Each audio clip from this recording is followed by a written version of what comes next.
Hey everyone, this is R&R's Fight Picks for Bellator 123. Uh, I am your host, Corey Rich and Rare Richardson. Uh, if anything, I'm just going to give you a quick rundown. I've done 3 videos so far, and so far my picks, if you have watched everything, they are 5-1 for a total of $150 profit. Follow, subscribe. Send me messages. I love to talk fights during every fight card. And here we go. First off, we got Bobby Lashley and Josh Burns. Lashley is, I believe, a ex WWE wrestler.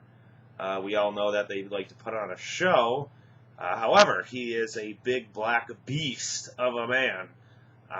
Josh Burns, he's 8-7. He's 3-6 in his last 9 fights.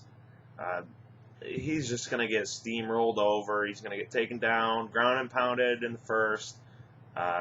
Betting lines aren't up yet, but when they do, it'll probably be pretty high for him, so that won't be a pick for me. In the distance on Bobby Lashley is a definite must if it is under -200. But next we have King Mo and Dustin Jacoby.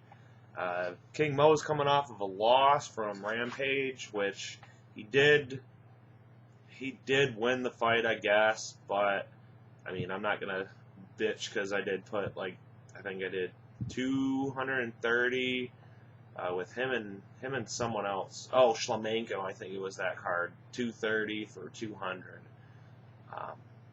But Jacoby's taking this fight on 9 days' notice. King Mo, I believe, is just going to use his wrestling, just like he did with Rampage. Control the fight, train in that American Top Team. He's got a good camp behind him, and it seems like he's been pretty consistent with training from the interviews that I've watched so far. But I'm going to go with King Mo, TKO, round 2. Next, we got the heavyweights. Again, this is a good Bellator card. We got Chuck Congo and LeVar Johnson. LeVar, he can knock you out with one fucking punch. Chuck Congo, UFC washout. I think he's going to be a little more conservative this fight, knowing that LeVar Johnson can unleash, and he always does it close to the end of the rounds or, midway through a round of just these powerhouse home run slugs. And, if you get connected with one of those, there's nothing you can do, especially if you're Chuck Congo, because who hasn't knocked Chuck Congo the fuck out? Yeah. But I am going with Chuck Congo in this fight. I don't want to see a decision. However, depending on what the over-under is when the line's open, I probably will be playing the under. Chances are it'll be 1.5. I think it has a little bit of potential, but I ain't gonna put no bankroll stakes on that shit. And then we do have the main event: Pat Curran versus Patricio for Pitbull.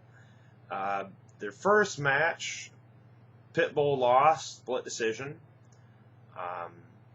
Pat Curran just came off of a win, but really it was a loss to Daniel Strauss. Strauss took control of the whole fight, and Curran got a rear naked choke, I believe, in the 5th round with a minute left. Not even a minute, 30 seconds left in the fight, and ended up taking the submission. Crazy win. Upon doing research, I do find that Pat Curran suffers to depression, and he's taking Lexapro right now. I don't know anything about that drug, but I do know that he's suffering from anxiety and depression. It's something that he's, I guess, been working on and dealing with his whole career. This is a really tough fight to predict.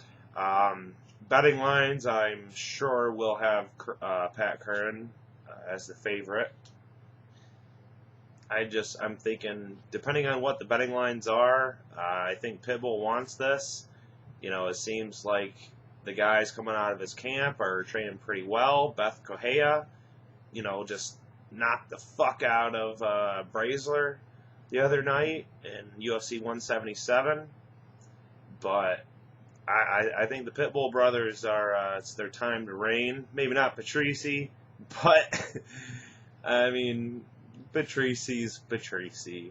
So, we'll see what comes to him. He's still a good fighter.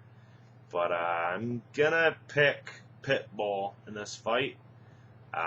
Betting lines are not up yet.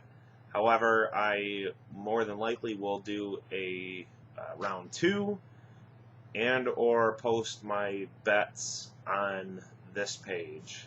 Subscribe, R&R's Fight Picks. Follow me, guys. Talk to me during the fights. I'm always here, man. Over and out.